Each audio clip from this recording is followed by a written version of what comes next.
this இந்த காமிச்சா போதும் அவங்க வந்து லீகல் டிபார்ட்மெண்ட்லேருந்து ஈஸியாக கொடுக்குறது, ரெண்டாவது ரிஜிஸ்ட்ரேஷன் முடிச்சோடனே கொடுக்குறது, அந்த மாதிரி ஆன் டைம் பேமெண்ட்டாக இருக்கும். கிரியேட்டிவ்ஸ் தேவி சம்பந்தமான எல்லா கிரியேட்டிவ்ஸுமே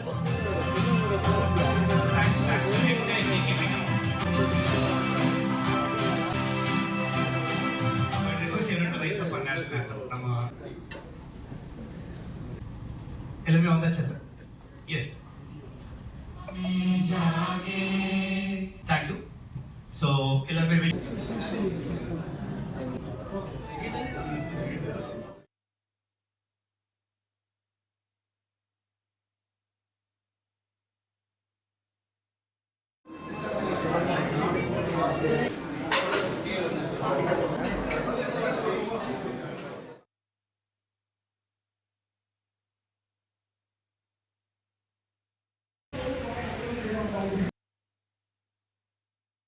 Balaji for such a great event, and thanks to Prerna.